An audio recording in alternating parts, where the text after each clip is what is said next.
Canal Rastros do Medo. História. A Lenda do Caveirão. O prédio fantasma da Rua Augusta. Hoje, eu vou te guiar por uma das lendas urbanas mais arrepiantes que assombram as ruas de São Paulo. Uma história que se enraiza nas profundezas de um prédio abandonado. Um lugar onde a linha entre o real e o sobrenatural se dissolve. Prepare-se para mergulhar em um conto que vai te prender do início ao fim, porque a lenda do Caveirão não é apenas uma história, é um convite para o mais profundo dos seus medos. Imagine o coração vibrante de São Paulo. Carros, pessoas, a vida pulsando em um ritmo alucinante.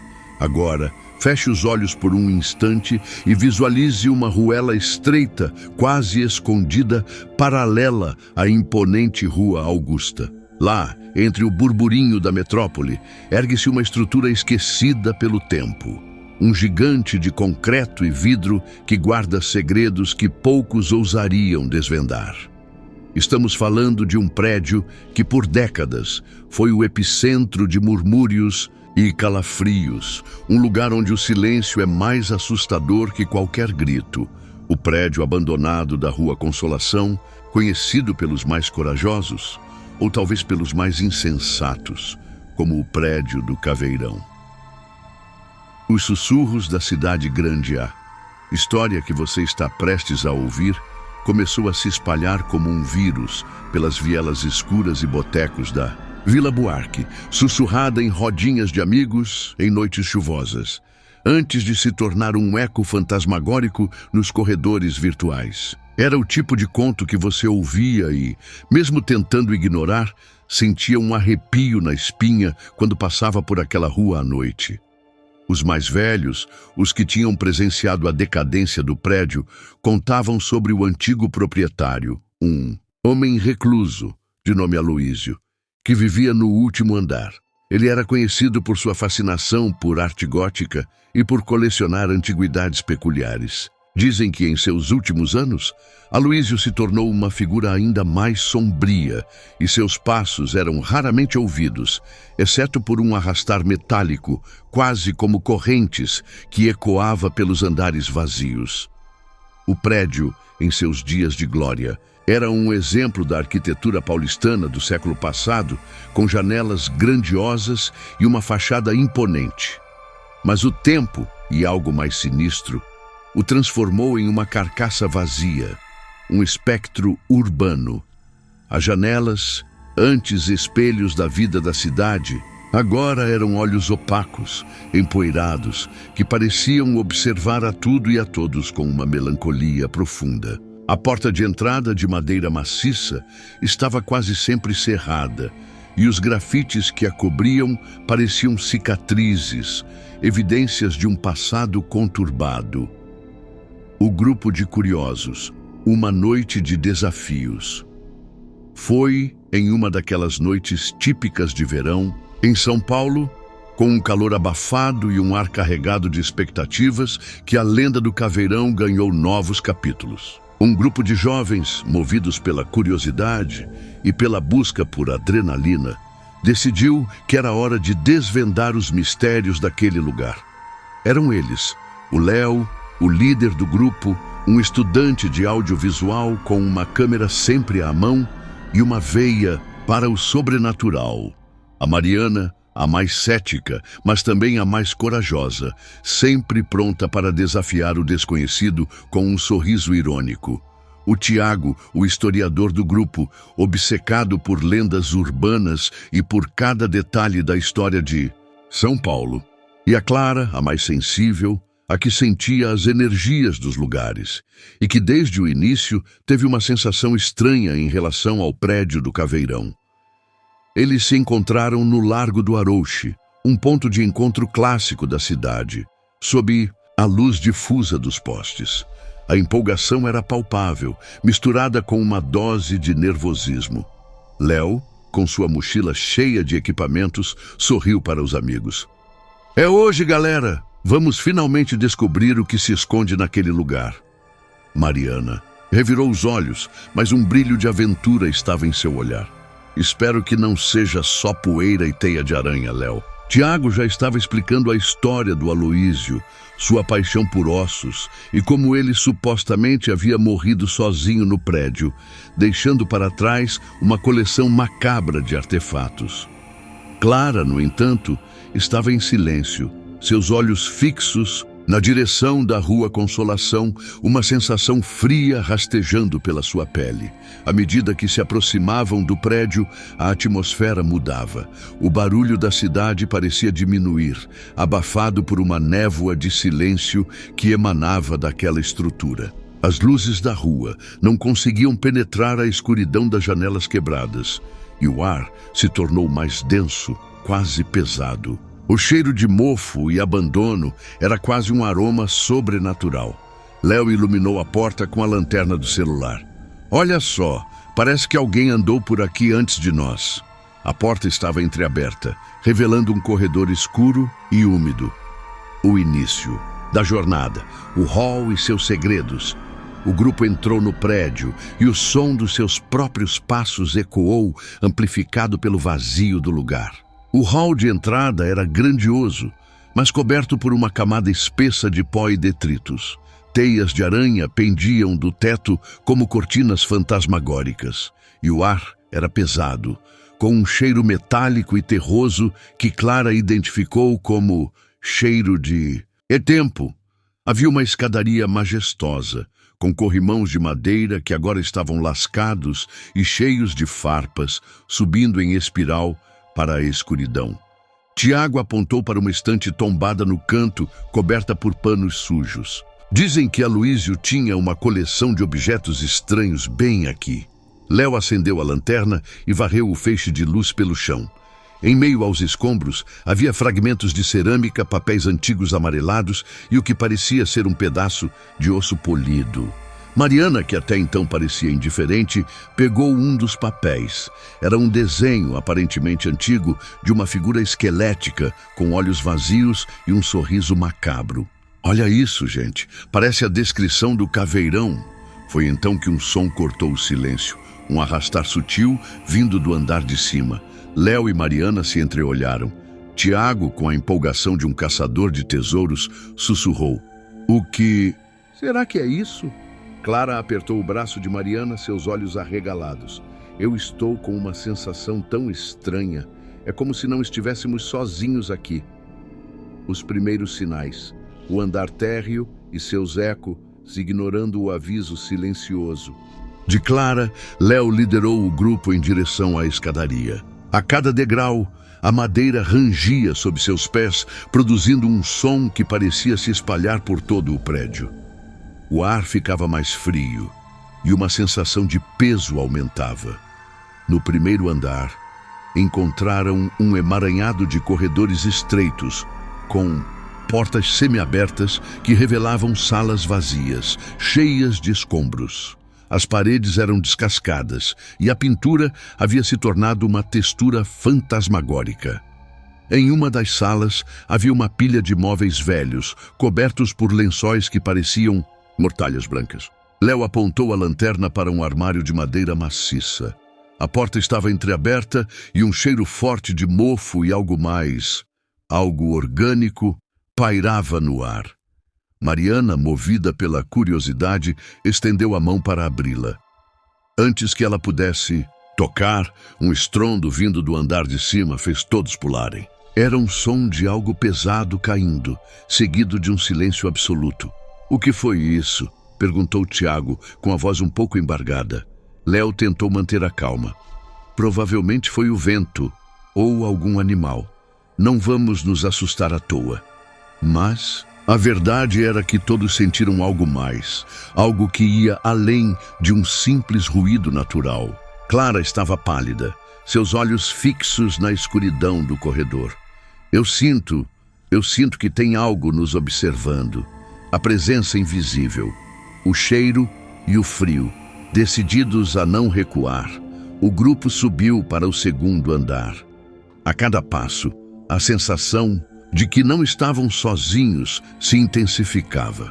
O cheiro estranho se tornou mais forte, um aroma que Léo descreveu como poeira antiga misturada com algo metálico e úmido.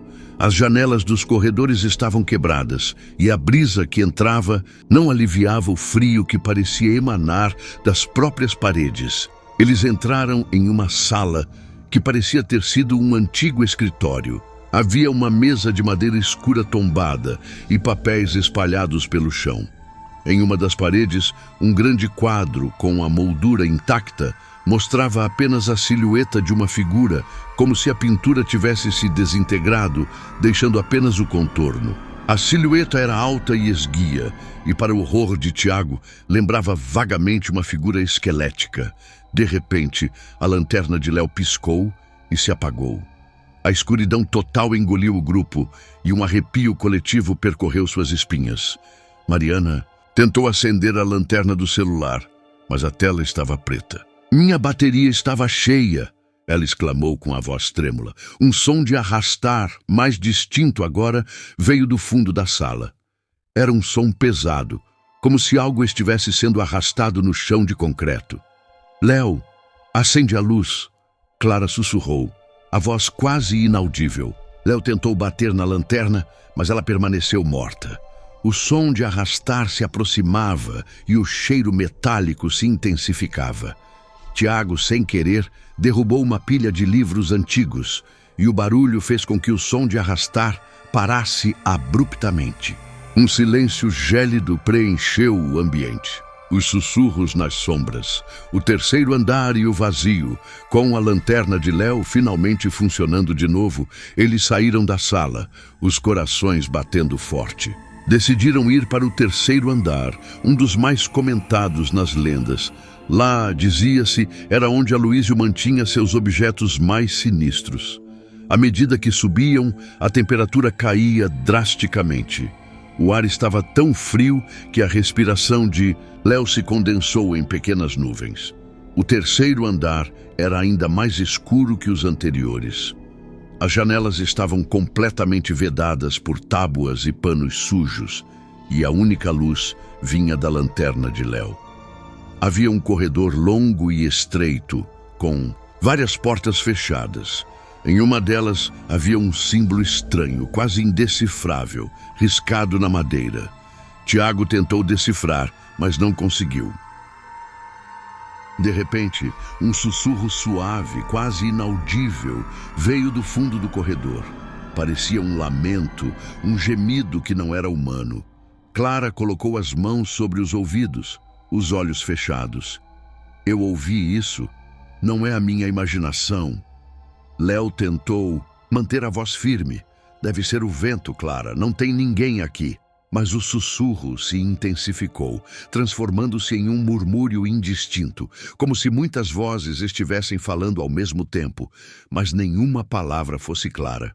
Mariana, que sempre foi a mais cética, sentiu um frio na barriga. O som não era de vento. Era algo mais profundo, mais antigo. Ela apontou para uma das portas no final do corredor. "Parece que vem dali." O quarto do caveirão. A revelação do horror.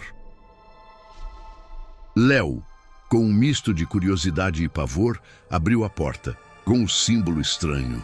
A sala estava imersa em uma escuridão quase palpável, mais densa do que em qualquer outro lugar do prédio. O cheiro de mofo e terra era avassalador, misturado com algo que lembrava óxido e decomposição. Quando a lanterna de Léo iluminou o interior, todos prenderam a respiração. No centro da sala, havia uma espécie de altar improvisado, coberto por um pano escuro. Ao redor, objetos bizarros estavam espalhados pelo chão. Velas derretidas, pedras com inscrições e o que pareciam ser pequenos ossos de animais. Mas o que realmente chamou a atenção e fez o coração de todos parar por um instante foi o que estava sobre o altar. Quando Léo ergueu a lanterna para iluminar o objeto, um grito sufocado escapou de Clara. Era uma escultura. Uma escultura de tamanho humano, feita com o que pareciam ser ossos, e que representava uma figura esquelética, com olhos vazios e um sorriso macabro. Sim, era o caveirão. Não era uma aparição, Não era uma ilusão. Era uma obra de arte horripilante, macabra, feita por Aloísio. A luz da lanterna criava sombras dançantes na figura, fazendo-a parecer mover-se, respirar. O pesadelo real, o arrastar e a fuga. O impacto da visão do caveirão foi tão forte que, por um instante, todos ficaram paralisados. O ar na sala parecia ter sido sugado e a respiração se tornou difícil. Foi então que o som de arrastar, que eles haviam ouvido antes, começou de novo. Mas desta vez não vinha de cima. Vinha de dentro da sala. Léo rapidamente moveu a lanterna e o feixe de luz revelou algo que fez seus corações darem um salto mortal. Uma porta no fundo da sala, que antes estava completamente fechada, agora estava entreaberta. E o som de arrastar vinha de lá, um arrastar úmido, pesado, como algo sendo arrastado em uma superfície áspera. Ainda em choque, eles viram uma sombra se mover na fresta da porta. Não era uma sombra humana, era algo disforme, que parecia se contorcer na escuridão. O cheiro de terra e decomposição se intensificou, tornando-se quase insuportável. "Vamos embora", gritou Clara com a voz embargada pelo pavor. "Agora!" Eles não precisaram de um segundo aviso. Em um frenesi de pânico, o grupo se virou e correu para fora da sala, descendo as escadas correndo, tropeçando nos degraus, sem olhar para trás. O som de arrastar parecia segui-los, ecoando pelos corredores, cada vez mais alto, cada vez mais perto. O medo era palpável, um terror visceral que os impulsionava para a saída. A cidade de volta, o alívio e a marca. Quando finalmente alcançaram a porta de entrada, o ar fresco da noite de São Paulo pareceu uma bênção. Eles correram para a rua, ofegantes, os pulmões ardendo, o coração batendo descontroladamente. Só pararam quando estavam a algumas quadras de distância do prédio, na segurança das luzes da Augusta. O grupo estava em choque, pálido, com os olhos arregalados. Ninguém ousou falar por um tempo. O silêncio era preenchido apenas pela respiração pesada de cada um. Léo foi o primeiro a quebrar o silêncio, a voz rouca. Vocês viram aquilo?" Mariana assentiu, seus olhos fixos no vazio. "Sim, eu não sei o que era, mas não era normal." Tiago, o historiador, estava mais quieto do que nunca. A adrenalina o havia deixado com a mente em branco. Clara, no entanto, estava chorando baixinho. Eu disse que tinha algo lá. Eu senti. Eles nunca mais voltaram ao prédio do Caveirão. A lenda se tornou real para eles, uma cicatriz em suas memórias. O que eles viram naquela sala, aquela sombra se movendo, aquele som de arrastar, aquilo os perseguiu em seus sonhos por semanas. O eco da lenda, o legado do Caveirão. Até hoje, a lenda do Caveirão continua a ecoar pelas ruas de São Paulo. Muitos ainda contam histórias sobre luzes piscando nas janelas do prédio abandonado, sobre sons estranhos vindos de lá e sobre a sensação de ser observado quando se passa por aquela ruela. Alguns dizem que a escultura de Aloísio ganhou vida, que ele conseguiu de alguma forma infundir um fragmento de sua alma na macabra obra de arte. Outros acreditam que o prédio é um portal para algo mais antigo, algo que antecede o próprio Aloísio, e que o Caveirão é apenas uma manifestação de uma entidade que habita o local há séculos. Seja qual for a verdade, uma coisa é certa: o prédio do Caveirão, na Rua Consolação, permanece como um lembrete sombrio de que, mesmo nas maiores e mais movimentadas cidades, existem lugares onde o véu entre o nosso mundo e o desconhecido é perigosamente fino. E que certas lendas, por mais absurdas que pareçam, guardam um fundo de verdade que pode nos levar ao limite do nosso medo. E você, meu caro explorador, O que você acha que realmente aconteceu naquele prédio? Você teria coragem de desvendar os mistérios do caveirão? Deixe sua opinião nos comentários. Eu quero muito saber o que você pensa. O convite do desconhecido. Chegamos ao fim de mais uma jornada aterrorizante aqui no Rastros do Medo. Espero que essa história tenha te prendido do início ao fim e te deixado com aquela sensação gostosa de arrepio na espinha.